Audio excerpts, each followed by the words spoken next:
Good morning dear students. कैसे हैं आप लोग? मैं आशा करती हूँ कि आप लोग सब स्वस्थ हैं और बहुत अच्छे हैं। So welcome back to our English class after a long time. Today we will study a great novel named A Tiger for Malgudi, written by R.K. Narayan. What we call today Indian writing in English deals back to earlier part of the 19th century. But the excellence in writing of prose could be achieved much later than the writing of verse. But despite its late start, the novel has gone far ahead in quality and quantity. It was only with Gandhian struggle for freedom that Indian English novel came into its own existence. R.K. Narayan का पूरा नाम रासीपुरम कृष्णस्वामी अय्यर नारायण स्वामी था। R.K. Narayan अंग्रेजी साहित्य के भारतीय लेखकों में से तीन सबसे महान उपन्यासकारों में से गिने जाते हैं। मुल्कराज आनंद तथा राजा राव के साथ उनका नाम भारतीय अंग्रेजी लेखन के आरंभिक समय में बृहत्त्रयी के रूप में प्रसिद्ध है, आज भी प्रसिद्ध है।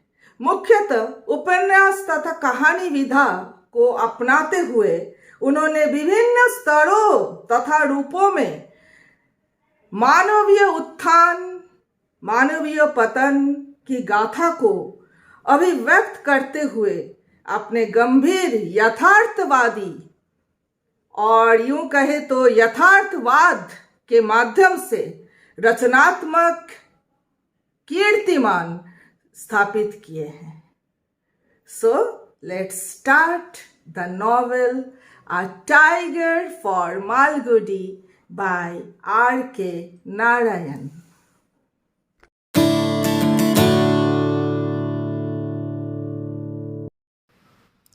Characters, major characters. Tiger, named Raja, एक बाघ। कैप्टेन, ग्रैंड मालगुडी सर्कस के मालिक कैप्टेन। मास्टर, मालगुडी में एक साधु।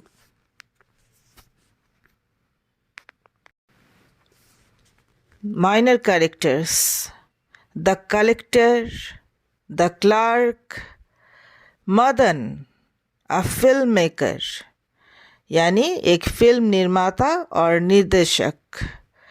जग्गू, अभिनेता। रीता, कप्तान की पत्नी।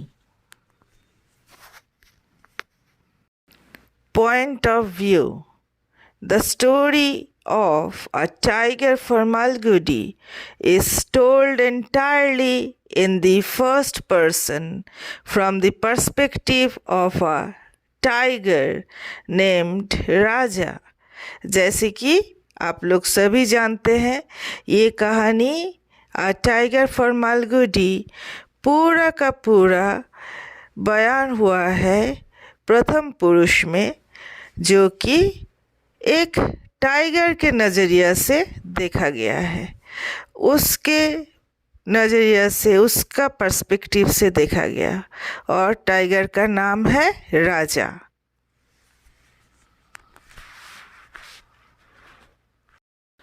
Now a tiger for Malgudi summary in Hindi. Malgudi अंग्रेजी साहित्य के सुप्रसिद्ध भारतीय लेखक R.K. नारायण की अनेक रचनाओं में केंद्रीय महत्व प्राप्त एक काल्पनिक शहर का नाम है। उन्होंने इस काल्पनिक शहर को आधार बनाकर अपनी अनेक रचनाएं की हैं। मालगुडी को प्राय दक्षिण भारत का एक काल्पनिक कस्बा माना जाता है। ये कहानी है राजा नामक एक टाइगर की। यह एक अलग तरह की कहानी है। एक बार एक इंटरव्यू में R.K. नारायण जी से पूछा गया था कि आपका जितने भी नॉवेल हैं उसमें आपको सबसे फेवरेट नॉवेल कौन सा है। इसके उत्तर में R.K. नारायण जी ने आ टाइगर फॉर मालगुडी का ही नाम लिए थे। राजा जो इस कहानी का मेन प्रोटैगनिस्ट है वो अपना जीवनी बताता है।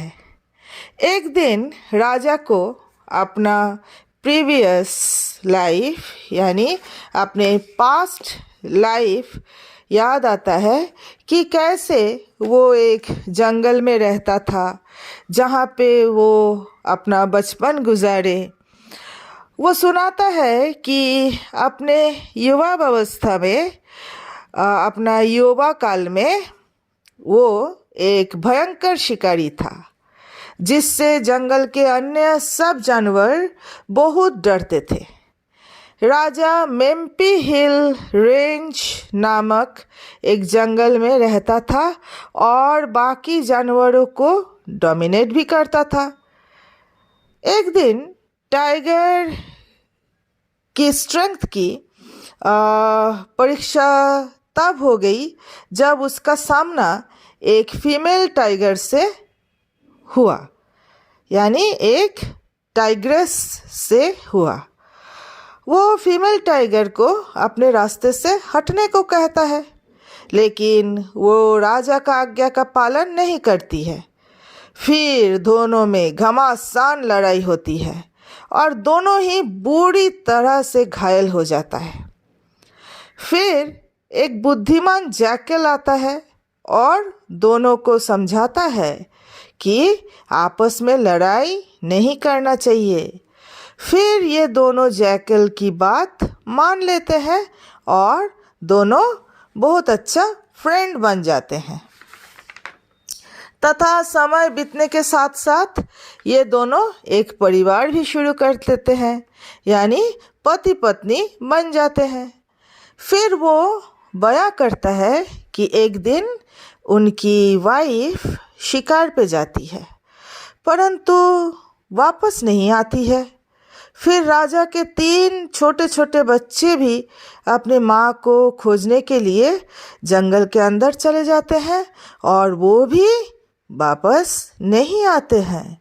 फिर राजा अपने पूरा परिवार और बच्चों को ढूंढने निकल पड़ता है और अंततः उसे पता चलता है कि शिकारियों ने उसका पूरा परिवार को मार डाला।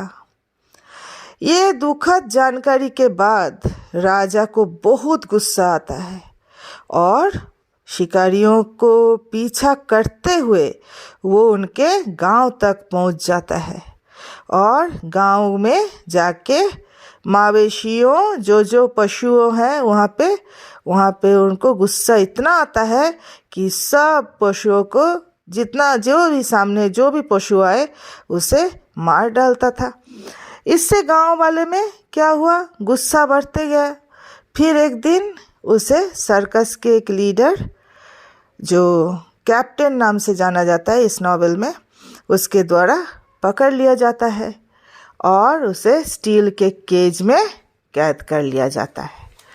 फिर राजा को सर्कस के विभिन्न प्रकार की ट्रेनिंग दिया जाता है और फिर कुछ दिनों के बाद मदन नाम के एक फिल्म मेकर, एक फिल्म डायरेक्टर बोलिए और फिल्म मेकर बोलिए, वो आता है और टाइगर से मिलने के लिए आता है।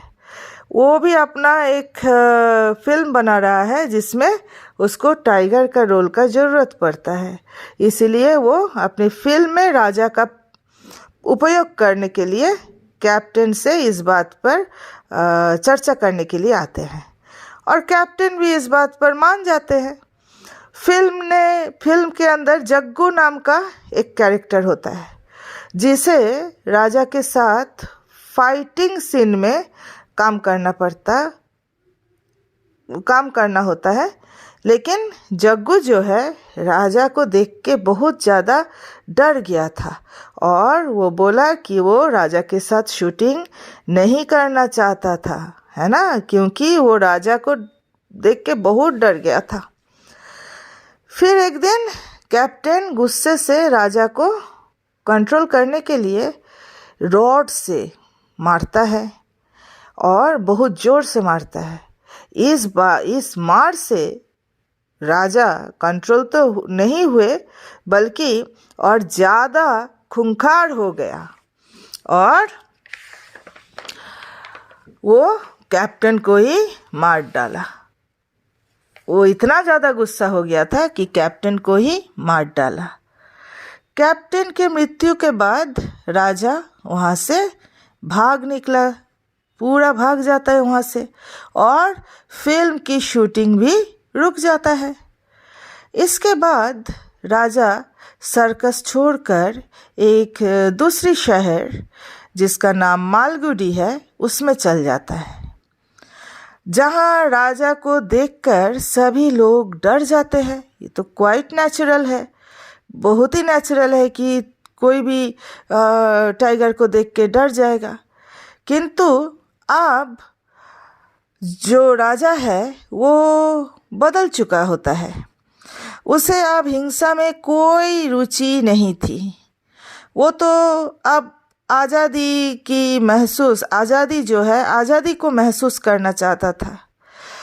अब वो मालगुडी में घूमता फिरता रहता था, कभी रेस्टोरेंट तो कभी कैफ़े को भी देखता रहता था। एक दिन वो बच्चों का स्कूल में भी पहुंच जाता है, जहां हेडमास्टर के रूम में घुस जाता है। हेडमास्टर उसे देखकर बहुत डर जाता है और मदद के लिए पुकारता है, हेल्प मी करके चिल्लाता है। फिर अल्फोंस नाम का एक शिकारी आता है, बंदूक लेके आता है और राजा को मारने का विभिन्न प्रकार का कौशल करता है। लेकिन अल्फोंस को स्कूल के अंदर घुसने में ही डर लगता है, तो कैसे मारेगा टाइगर को, वो अपने ही डरा हुआ था। इस बीच एक स्पिरिचुअल यानी होली मैन, जिसे मॉन्क या साधु कहा जाता है, वो वहाँ पहुँचते हैं और सबको शांत करने की कोशिश करते हैं और निर्भय भी देते हैं कि डरने की कोई बात नहीं है, आप लोग सब शांत हो जाइए, कोई डरने की बात नहीं है। अल्फोंस जो कि नशे में होते हैं, इसलिए वो कुछ भी नहीं कर पाता है। अल्फोंस जो शिकारी है वो खुद डर भी गया था और वो नशे में होने के कारण कुछ नहीं कर पाता है। और इसके बीच मॉन्क टाइगर से बात करता है और टाइगर भी मास्टर के बातों को समझ जाते हैं। ये जो मॉन्क है, इसको इस नॉवेल में मास्टर के नाम से जाना जाता है। तो मास्टर के बात पे पूरा बातों को समझ जाते हैं। और क्या था वो पूरा जो स्पिरिचुअल बात है कि उसे कोई हिंसात्मक काम नहीं करना चाहिए, कोई भी हिंसामूलक काम नहीं करना चाहिए। और मास्टर राजा को बैठे रहने को कहता है कि जब तक ना हेडमास्टर अपने रूम से बाहर सेफली नहीं निकल जाते हैं तब तक तुम यहीं पे बैठे रहो। और वैसे ही राजा जो टाइगर है वो वैसे ही किया, मास्टर का बात पूर्ण तरीके से सुना और उस आदेश को मानते हुए वहीं पे बैठा रहा। इसके बाद राजा और मॉन्क दोनों ही स्कूल बिल्डिंग के बाहर निकल जाते हैं और ऐसा दृश्य देखने के बाद जो लोग वहाँ पे खड़े थे वो सब लोग ऐसा दृश्य देखकर आश्चर्यचकित हो जाते हैं कि लोग सोचने पे मजबूर हो जाते हैं कि कैसे एक टाइगर और एक इंसान दोस्त बन सकते हैं। अब ये दोनों मिल के लोगों को समझाते हैं कि वायलेंस नहीं करनी चाहिए, हिंसा नहीं करना चाहिए। हम सबको अहिंसा के मार्ग में ही चलना चाहिए। एट लास्ट जब राजा बूढ़ा हो जाते हैं और अब उससे अपने लिए शिकार भी नहीं हो पाता है, तो जैसे जैसे दिन बीतता है राजा बूढ़ा हो जाता है और वो बेचारा अभी अपने लिए खाना भी नहीं ढूंढ पाता है, माने शिकार भी नहीं कर पाता है। और मास्टर ने जब राजा का ऐसा हालत देखता है तो वो मालगुडी जू से एक जू कीपर को ले आते हैं जो टाइगर को जू में रखेगा तथा उसकी पूरा देखभाल करेगा। अंत में मास्टर टाइगर को समझाता है कि उसे अब जू में खुशी खुशी रहना है, हैप्पीली रहना है और बच्चों को खुशी देना है, बच्चों को खुश करना है कि जो भी बच्चा जू में उसे देखने आएगा उसे खुश करना है और अहिंसा के पथ पे चलना है।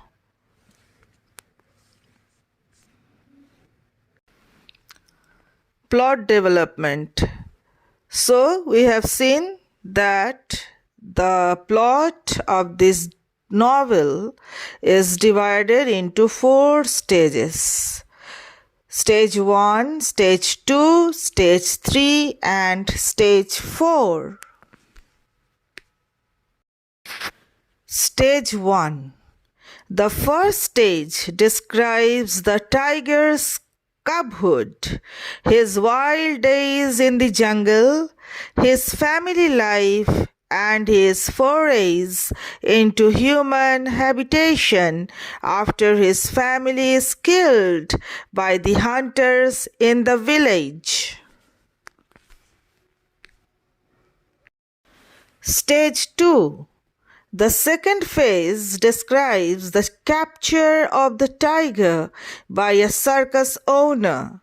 The life he spends in the circus where he is cruelly trained and treated by his ringmaster and his subsequent escape from there.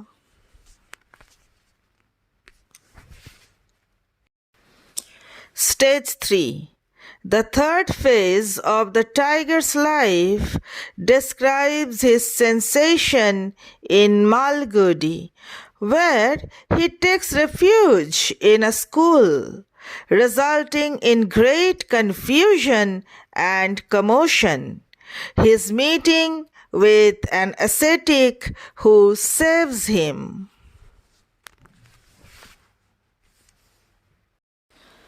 Stage 4.